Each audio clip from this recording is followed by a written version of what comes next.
ఇప్పుడు మీరు చూస్తున్న ఆకుకూరంతా పెసర్లతో వేసిన పెసరాకు కూర. 5 రోజుల క్రితం నేను పెసరాకు వేసుకున్నాను అనమాట. రాత్రి నానబెట్టుకున్న పెసలు. ఇప్పుడు నేను పెసరాకు మొక్కలు వేయడానికి వచ్చాను. ఈ 3 కుండీలలో నేను ఇప్పుడు పెసరాకు వేస్తాను అనమాట. పెసరాకు కూడా చాలా బాగుంటుంది. నాకు ఆకుకూరలు అంటే చాలా ఇష్టం అన్నమాట. అందుకనేసి సమ్మర్ కదా ఇప్పుడు మాకు, ఇంకొక 2 నెలలు అయితే సమ్మర్ కూడా వెళ్ళిపోతుంది. అంతలోపు నేను అన్ని ఆకుకూరలు వేసుకొని ఫ్రోజన్ చేసుకుంటాను అనమాట. ఇప్పుడు పెసలు వేస్తున్నాను చూడండి. పెసరాకు కూడా చాలా బాగుంటుంది. రాత్రి నానబెట్టుకున్న పెసలు.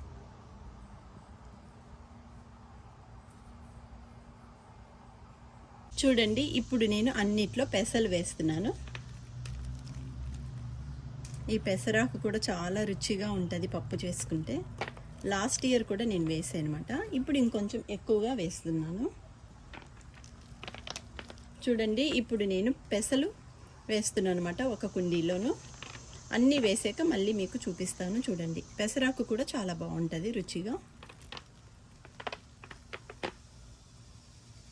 చూడండి, నేను అన్నిట్లో పెసలు కూడా వేసేసాను. ఇప్పుడు ఆ పెసలు కవర్ చేయాలి కాబట్టి ఇంకొక 2 ఇంచెస్ మట్టి వేసేస్తే చాలు. 3 కుండీల్లో కూడా పెసలే వేసాను నేను.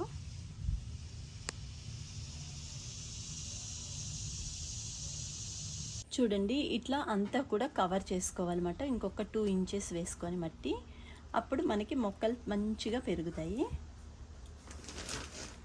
పెసర్ల విత్తనాలు వేసేసాను.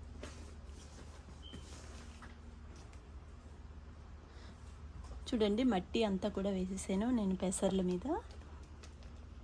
మీకు మళ్ళీ మొక్కలు వచ్చాక చూపిస్తాను చూడండి.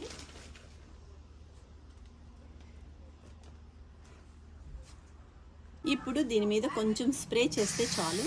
ఎందుకంటే ఆల్రెడీ మనం విత్తనాలు నానబెట్టాం కాబట్టి ఎక్కువ వాటర్ వేయకూడదు.